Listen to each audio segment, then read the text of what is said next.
Empresas passam por mudanças quase todos os dias. Ajustes, correções, melhorias, ampliações, reduções. Existem inúmeros tipos de mudanças. Afinal, empresas são organismos vivos que reagem ao mercado, por isso estão sempre mudando.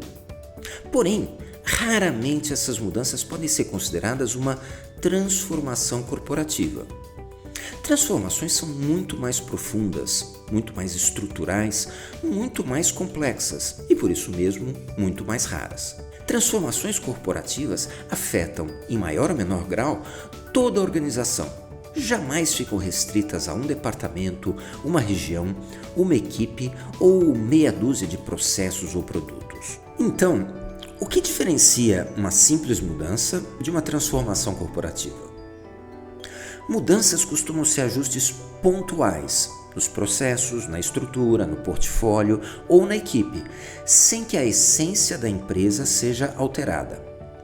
Enquanto transformações são alterações nos modelos de negócio das empresas. Ou seja, de alguma forma, a empresa vai mudar um ou mais pontos-chave da sua forma de interagir com o mercado e fazer negócios. O que obviamente depois vai desencadear uma série de mudanças de processo, de estrutura, de portfólio e assim por diante. Para quem está familiarizado com o Business Model Canvas, significa uma mudança em um ou mais dos 9 blocos básicos que compõem o modelo de negócio. Numa mudança corriqueira, a empresa ajusta pontualmente elementos para reforçar e proteger o modelo atual. Enquanto numa transformação corporativa, diversos elementos são alterados para viabilizar e colocar em prática o novo modelo de negócio. De várias formas, o desafio da mudança de modelo é muito maior, pois envolve incertezas e riscos. Envolve fazer coisas novas, tentativas, erros, aprendizado, o que vai muito além de apenas fazer o que já se fazia de outras maneiras. Existem transformações maiores e menores, mas elas jamais são pequenas e jamais são simples. Para enfrentar melhor esse cenário, um conjunto de metodologias e práticas foi criado ao longo das últimas décadas para apoiar as empresas que passam por transformações. É disso que vamos falar nesse workshop, das técnicas e métodos que você precisa conhecer e dominar para ser capaz de conduzir a sua parte numa transformação corporativa. Seja você um decisor, um planejador, um gestor ou um dos membros da equipe que vai ter que se adaptar para executar as novas diretrizes que chegarão.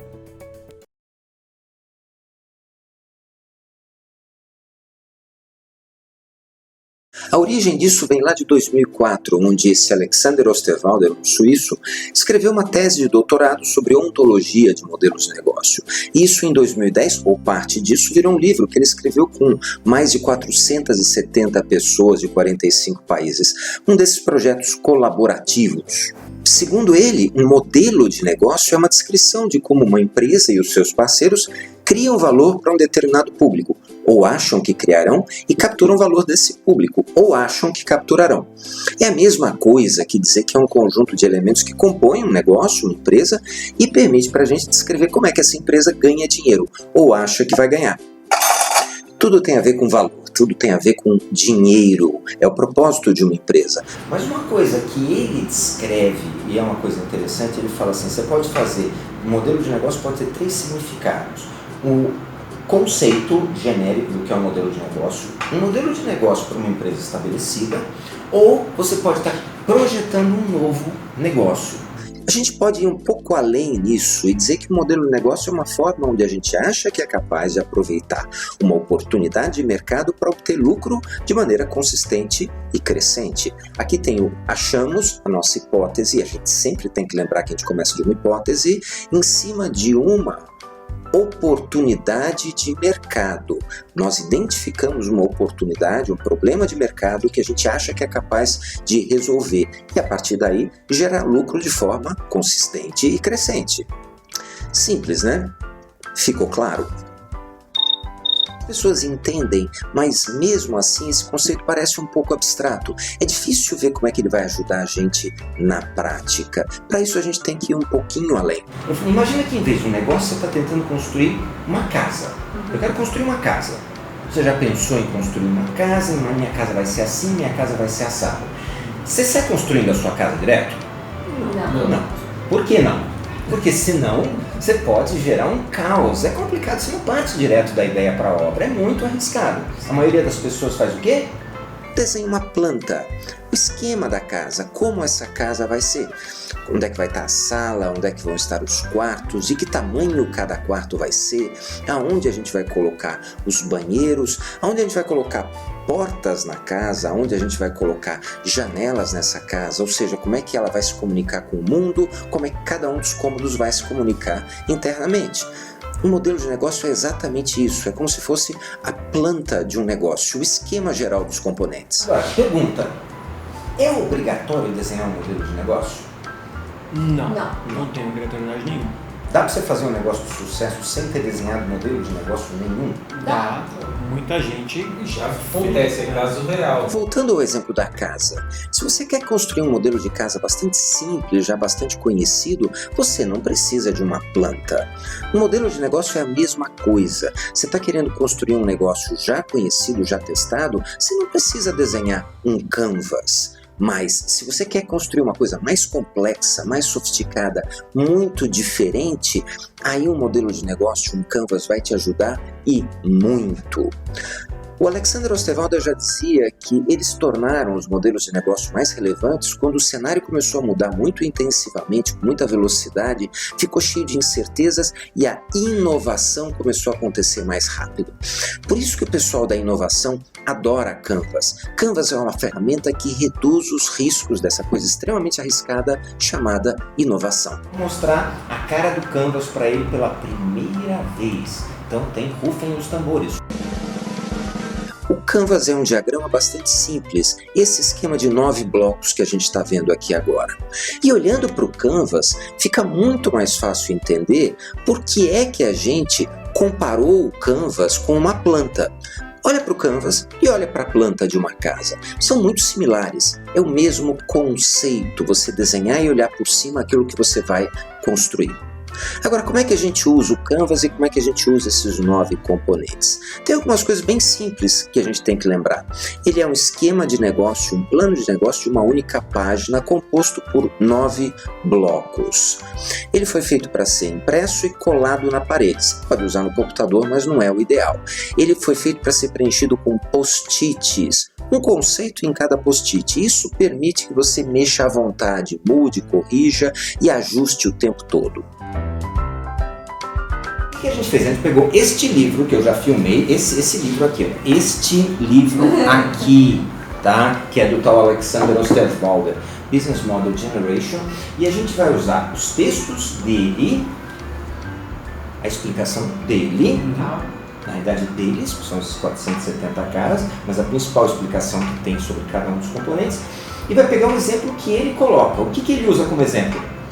iTunes. Começando por segmento de clientes. Segundo o livro, ele define os diferentes grupos de pessoas ou organizações que uma empresa busca alcançar e servir.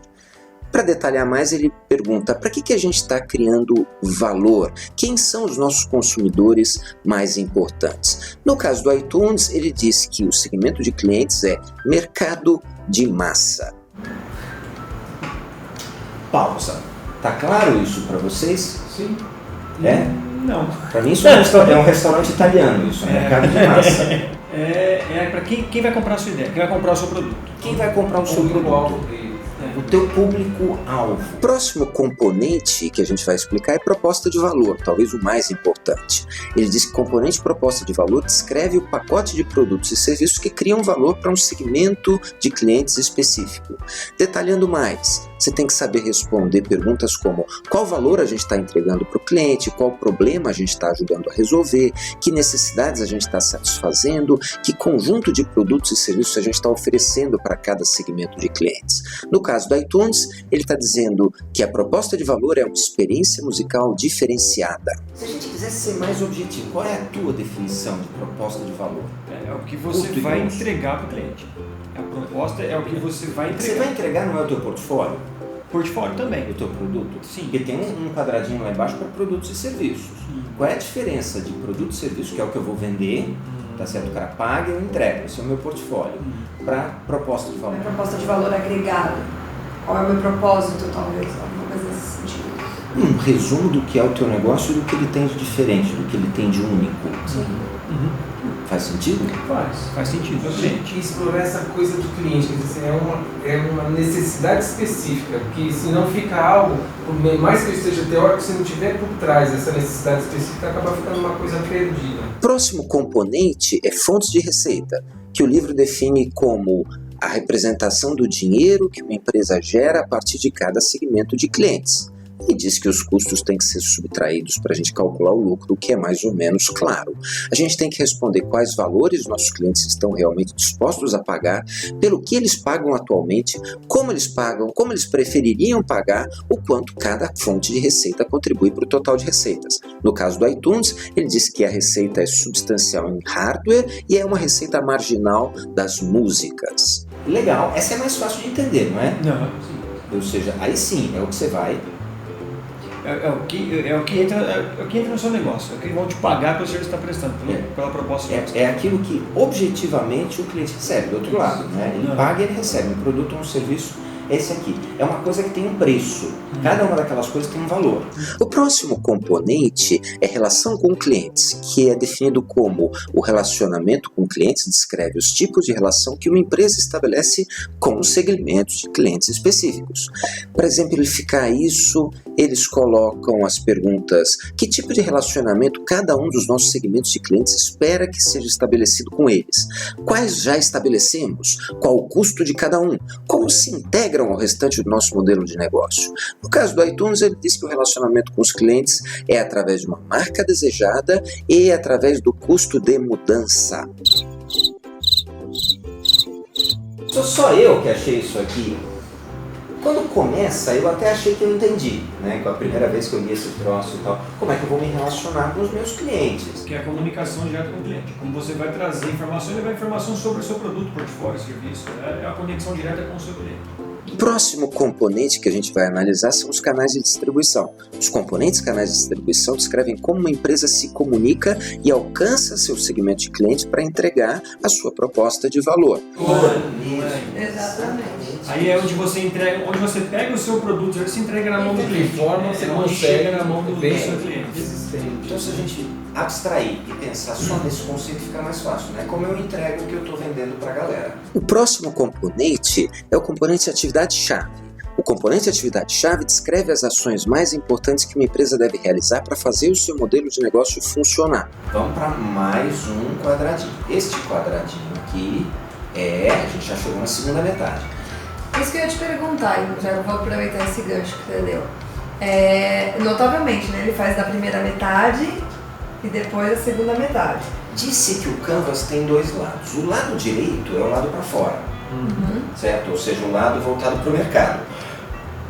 Os meus clientes, o que eu entrego para eles, como eu falo com eles, como eu faço essas coisas para eles. O centro é o que é o meu negócio. Sim. E o lado esquerdo é o lado para dentro, são os bastidores do meu negócio. E essa ordem que a gente está lendo é a ordem certa de colocar É a ordem no papel? recomendada por ele. Ele no livro tem essa recomendação. Se a gente pensar assim, o meio é o que, o direito é para quem, como e For. Então, E atividade chave deveria ser muito óbvio.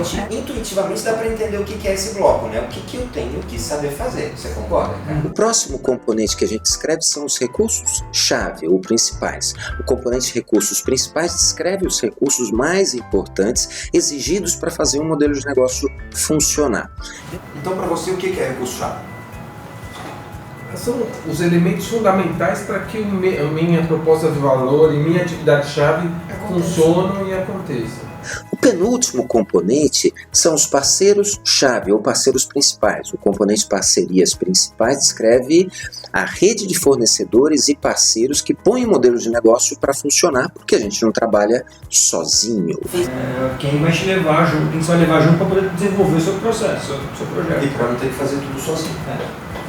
O último dos componentes, o último dos 9 blocos, são os custos. A estrutura de custos descreve todos os custos envolvidos na operação de um modelo de negócio. Seria como o primeiro zoom, porque é um Pareto que você pegou 80% das despesas, então, pô, legal, depois eu vou ter que detalhar, mas nesse momento dá pra ficar em pé, se for uma faz coisa sentido. muito absurda, Já acabou. Eu já jogo no Isso livro. aí. Eu acho que o objetivo dele Isso aí, é só isso. Perfeito. Mas se o custo não bater, se não manter em pé, talvez seja uma chance dele repensar formas. Exatamente. Então, por exemplo, não dá para construir uma fábrica, eu consigo ter um parceiro, aí você volta Isso talvez para o mesmo. quadro de parceiros chaves para Vou pra pensar. China buscar alguém que faça por mim, Lá. acabou. Exatamente. Ou transforma o desenvolvedor em sócio para não ter que pagar um salário exorbitante. Exatamente isso. Perfeito. Em algum momento a gente fazer conta para ver se isso Sim. para de pé, não só conceitualmente, Se mantém, mas né? financeiramente. Você tem que ter participado disso aqui para entender. E mesmo assim, pela minha experiência, na semana seguinte você não vai lembrar de muita coisa que você escreveu aí. Sim. Certo?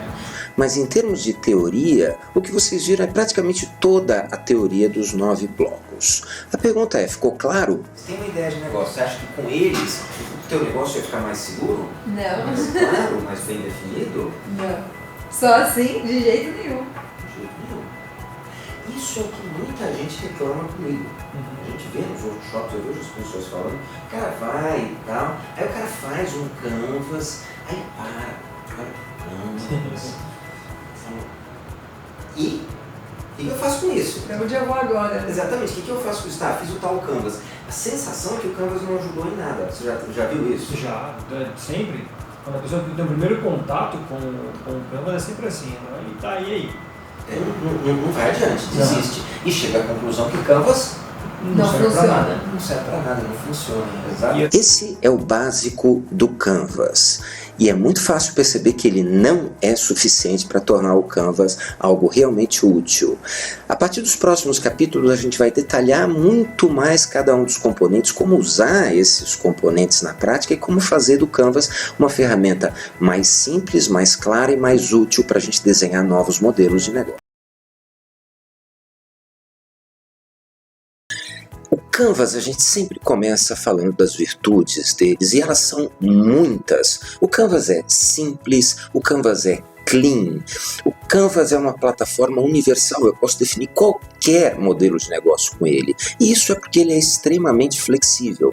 Ele é fácil de entender, isso faz com que ele seja rápido. Mas, acima de tudo, ele é moderno e ele é um conceito extremamente elegante. Por isso que ele conquistou tanta gente ao redor do mundo. O pessoal de inovação adora o Canvas. Então, por que é tão fácil fazer um Canvas inútil? Então a gente olha e fala, tá legal, não serve para nada. E a gente seguiu os passos. Por que é tão fácil fazer um canvas inútil? Atenção! Canvas é uma ferramenta extremamente útil. Todas as referências a uma possível inutilidade referem-se a eventuais resultados produzidos pelo uso da mesma, especialmente quando manuseada por pessoas pouco familiarizadas. Canvas é extremamente útil, mas o resultado que a gente consegue muitas vezes para muita gente não traz nada de prático. Por que isso? Bom, tem o outro lado da moeda. O Canvas ele tem problemas. O Canvas ele é também uma plataforma genérica. Ele é subjetivo, isso faz com que ele seja vago. E ele pode se tornar confuso por causa disso e desestruturado, porque ele é desordenado por natureza e ele é aberto. Para quem não tem experiência, isso são armadilhas. E por isso mesmo é que você pode gerar resultados inconclusivos com o Canvas. Pois é, eu vou usar o Canvas, não tem como ele ter aquelas qualidades sem ter esses defeitos. Sim. Né? Esses defeitos eles vêm no pacotão. O fato é que o Canvas dá pra gente uma boa ideia sobre o que a gente tem que fazer, mas ele não diz como a gente tem que fazer. Isso só vem com experiência. O Canvas ele só passa a ser realmente útil quando a gente se torna especialista em modelos de negócio. E convenhamos, uma ferramenta que precisa vir acompanhada de um expert não é uma ferramenta tão eficaz Para quem não é expert, é óbvio. Vem adendo, né? Indexado. Exatamente, você tem um Canvas e a única coisa que você precisa é de um cara com 10 anos de experiência no uso do Canvas. Isso tudo não é uma crítica ao Canvas, muito pelo contrário. É a flexibilidade dele que permite que a gente pense em ajustar e incluir elementos adicionais para tornar ele ainda mais útil para a gente. Dessa forma é que a gente vai poder fazer com que o Canvas seja um guia mais prático e eficaz para construir modelos coerentes e consistentes, principalmente para quem tem pouca experiência. Lembrando que isso ainda não é garantia de sucesso. A gente não está dizendo que a gente vai aumentar a chance dele de ter sucesso, a gente vai aumentar a chance dele de construir um modelo coerente. Se a gente usar o modelo dele como base e acrescentar pequenos conceitos sem desvirtuar o que é o modelo, pelo que ele escreveu, ele não vai ficar chateado com a gente. O Canvas é um framework, e como todo framework, ele foi feito para ser ajustado, ele foi feito para ser adaptado. Essa é a beleza do Canvas. A gente está incluindo pequenos elementos para que ele se torne mais intuitivo para quem é inexperiente. Então, vamos ampliar o Canvas? Esse é o desafio dos próximos capítulos.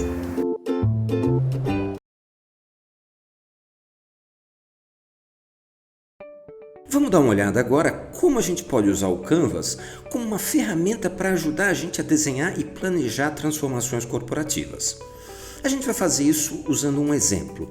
A gente vai pegar o mercado de tecnologia da informação e ver uma transição que tem ocorrido com muita frequência. A transição entre modelos chamados on-premise para modelos de recorrência em cloud, na nuvem. Vamos começar desenhando o Canvas do modelo on-premise. Para simplificar, vamos considerar que a gente está falando de venda para pessoa jurídica. E a gente começa sempre por segmento de clientes. Nesse caso, são empresas que precisam de tecnologia da informação para conduzir os seus negócios. É tão amplo e genérico quanto isso. A proposta de valor também era simples: fornecer todos os elementos necessários para realizar o processamento de dados dentro das empresas. Isso é muito importante. As empresas adquiriam essas peças e executavam o serviço dentro das suas casas. Quando a gente vem para ofertas e receitas, essas empresas viviam de venda de hardware, venda de software, instalação, configuração e suporte, todos os serviços para fazer com que essas peças funcionassem. Relação com clientes, eles se relacionavam pela sua equipe comercial, pelo seu time de marketing e pela equipe de suporte que tinha muito contato com os clientes. Os canais de distribuição geralmente eram simples, a própria empresa distribuía o que ela vendia, muitas vezes ela era uma distribuidora. Atividades-chave: instalação, configuração, suporte e faturamento eram as principais atividades dessas empresas. Os recursos-chave eram os técnicos, principalmente os de infra e os de hardware, para executar os serviços e entregar o que era vendido. Parceria-chave: os parceiros eram os fabricantes de hardware e os fabricantes de software. Sem esse pessoal, essas empresas não sobreviviam. E a estrutura de custos era principalmente baseada na compra dos equipamentos, na compra do software e no pagamento da própria equipe. Esse era o modelo de negócio do modelo on-premise. Cloud é um conceito muito importante, mas a verdadeira migração é para o modelo de receitas recorrentes. Cloud é um componente desse modelo. São muitas dúvidas e o fato é que não existe caminho certo ou caminho errado. Cada empresário vai escolher o caminho. A combinação dessas respostas vai definir o caminho que cada empresa escolhe. O que a gente pode fazer para apoiar esse processo é dar algumas informações e principalmente mostrar um exemplo de um norte. O que é esse norte? Esse norte é um referencial. O que seria um modelo pleno de serviços recorrentes? Um modelo, digamos, puro sangue de serviços recorrentes. Tendo esse referencial, todo empresário sabe que qualquer coisa que ele faça vai ser uma fração daqueles elementos. O que é esse modelo puro de serviços recorrentes, então? Esse modelo é baseado em dois grandes alicerces. O primeiro deles é: o cliente de um serviço recorrente paga apenas o que usa. Usa mais, usa menos, paga menos. O segundo grande alicerce é: o cliente de um serviço recorrente, ele usa o que ele quiser usar, quando ele quiser usar e do jeito que ele quiser usar. É um resumo grosseiro, mas significa que ele pode aumentar ou diminuir o uso da maneira que ele achar melhor. Bom, Essas são as duas premissas básicas. É isso que define o modelo. Só que para que isso seja possível, algumas coisas têm que ser implantadas. Na realidade, 3 elementos têm que estar presentes no teu portfólio, na tua estrutura. Primeiro, tem que ser granular. O que é granularidade?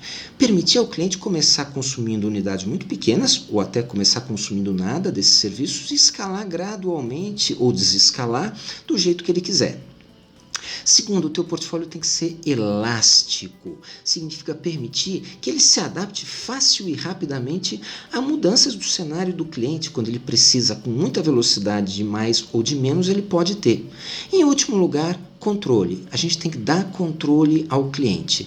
Os serviços têm que ser controlados pelo cliente. Ele tem que aumentar ou diminuir o consumo conforme ele precisar, sem precisar recorrer diretamente a nós. Agora a gente começa a ver as características do portfólio dos serviços para isso ser possível. A gente está falando aqui de serviços que não tem chão, ele pode consumir 0, e não tem teto, ele pode consumir infinito, entre aspas, hipoteticamente. E ele pode ir do consumo 0 ao consumo quase infinito, quase instantaneamente, assim como ele pode voltar e consumir 0 de novo num estalar de dedos. Bom, um exemplo disso, a gente pode pensar em Amazon Web Service e vários outros serviços que têm características parecidas. É claro que nós não vamos virar uma AWS, mas isso aqui é um modelo para servir como referência. É um norte conceitual para ficar bem claro do que a gente está falando. É nessa direção que o mercado está caminhando. Esse é o conceito. Essa é a expectativa, é assim que o mercado quer consumir esse tipo de serviço. E, no fundo, qualquer software, hardware ou serviço poderia ser oferecido nesse formato. Então é ele que a gente vai examinar. Agora vamos analisar as diferenças. Vamos fazer aqui mesmo o modelo de recorrência em cloud. Nesse caso, a gente também começa por segmento de clientes. E aqui vem a primeira diferença. A gente vai colocar empresas que possuem demandas pontuais ou sazonais por soluções de tecnologia da informação.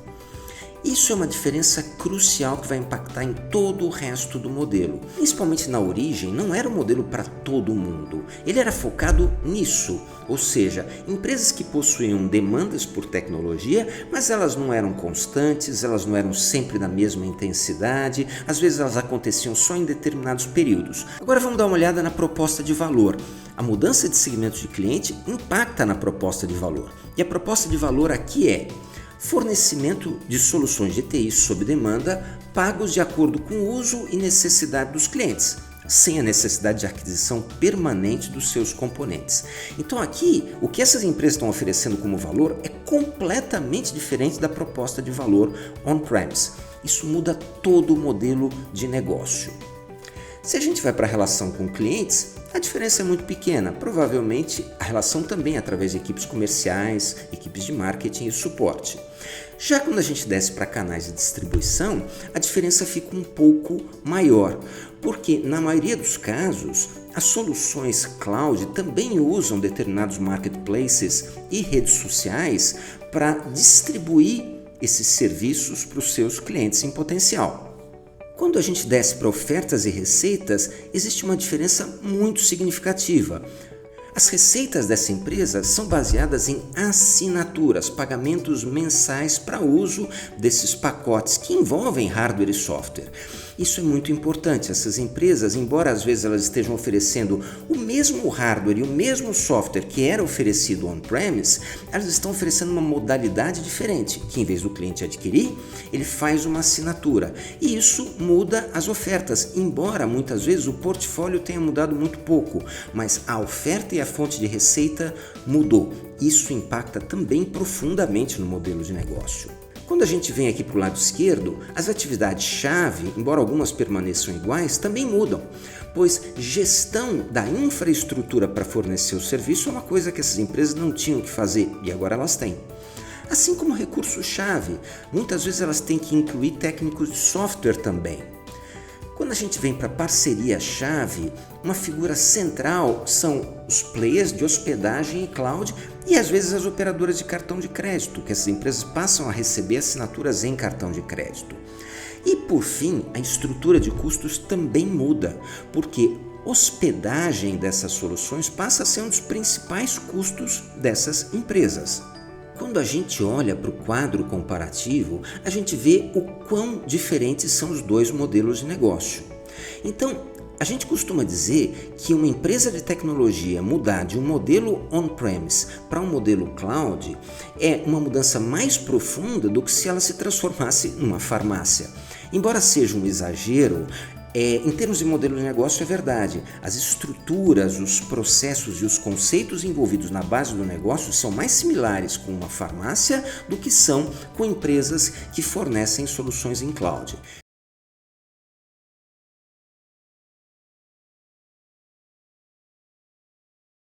Quando a gente muda modelos de negócio, a gente gera uma série de impactos práticos na nossa empresa. Dependendo do que você muda, os impactos são diferentes. Por exemplo, um dos pilares são os segmentos de clientes. Sempre que você faz uma alteração em segmento de clientes, você acaba tendo que mudar a sua mensagem para o mercado e muitas vezes os veículos. Afinal, você está falando com pessoas diferentes. Isso sempre causa um impacto na sua estrutura de vendas e marketing, que são as responsáveis por levar essa mensagem. Mesma coisa para a proposta de valor. Se você muda a proposta de valor, você está mudando a mensagem, você vai ter que ajustar vendas e marketing. E mais do que isso, você está se propondo a entregar um valor diferente, você vai mexer na estrutura da sua organização. Muitas vezes você vai ter que mexer no seu delivery, você vai ter que entregar de uma forma diferente, o que vai causar impactos, provavelmente, em todo o seu planejamento financeiro. Os pontos-chave do seu modelo de negócio causam uma série de impactos em cascata. Dependendo de onde você mexe, você vai ter que mexer em uma série de processos e elementos da sua empresa.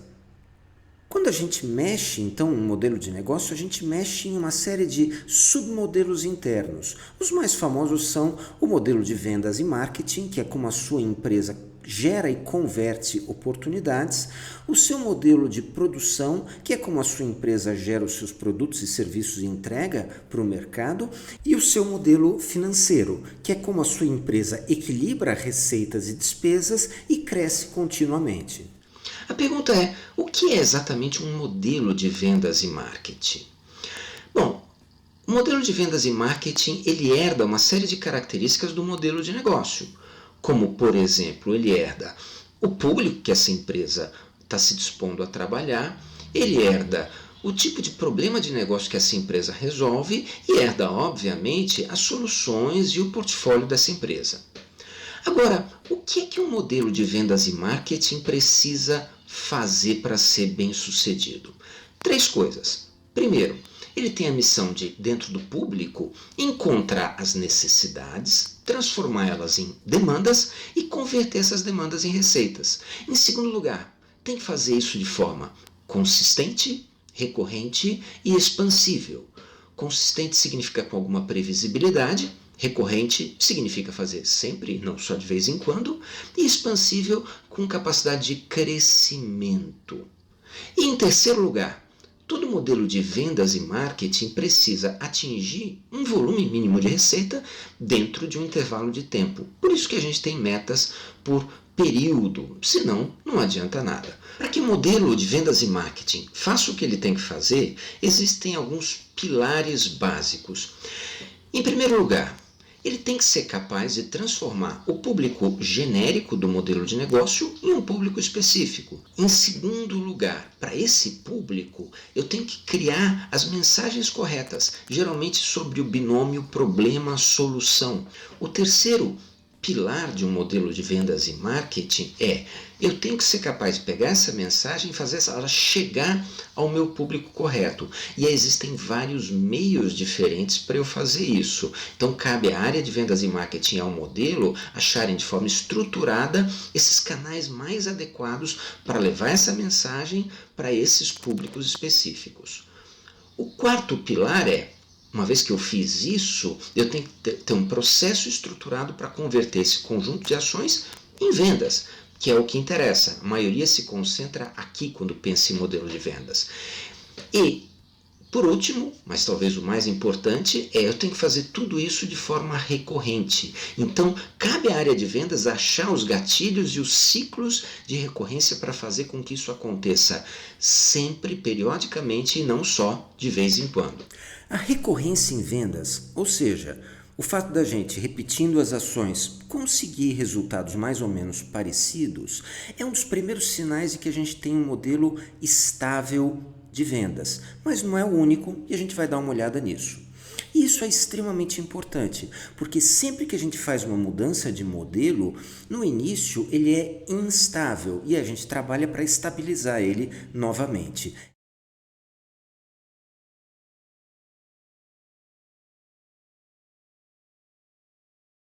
Quando o empreendedor define o seu novo modelo de negócio, ele definiu como será a sua empresa após a transformação. Ele ainda não definiu os detalhes de como chegará lá, mas já definiu de maneira geral para onde deseja ir ou para onde precisa ir. Numa transformação corporativa, uma alteração no modelo de negócio gera uma reação em cadeia. Ao receberem as diretrizes do novo modelo de negócio, cada gestor de área ou responsável por um departamento deverá definir como serão os seus novos modelos departamentais, para que eles se ajustem ao modelo de negócio proposto. Alguns serão mais afetados que outros, mas todos precisarão fazer essa análise. Por fim, cada colaborador, em especial das áreas mais afetadas, deverá observar as mudanças do modelo de negócio e do modelo do seu departamento e definir como ele ajustará o seu modelo pessoal de atuação para se adequar e corresponder às novas expectativas. Ninguém é tão livre que não esteja sujeito a normas e processos, nem tão controlado que não tenha algum grau de autonomia.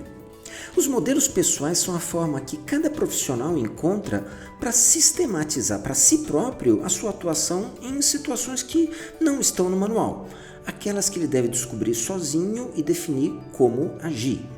Nas transformações corporativas, essa é a parte do ajuste que cada colaborador precisa fazer sozinho e muitas vezes é a mais demorada.